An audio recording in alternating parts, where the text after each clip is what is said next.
नेक खरगोश की कहानी। एक हरे भरे जंगल में एक नन्हा सा खरगोश रहता था। उसका नाम मिनी खरगोश था। वह बहुत नेक दिल और सबकी मदद करने वाला था। एक दिन जंगल में एक कौवा जोर जोर से चीख रहा था।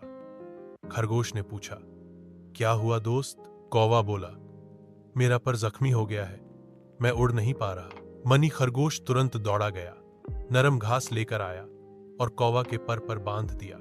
कौवा खुश हो गया और कहने लगा, शुक्रिया खरगोश, तुम वाकई अच्छे दोस्त हो। कुछ दिन बाद जंगल में एक लोमड़ी मिनी खरगोश को पकड़ने आई।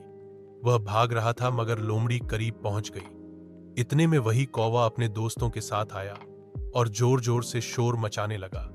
लोमड़ी डर गई और वहां से भाग गई। मिनी खरगोश मुस्कुराकर बोला, अच्छाई का बदला अच्छाई है। यदि हम दूसरों की मदद करते हैं तो समय आने पर सब हमारी मदद करते हैं।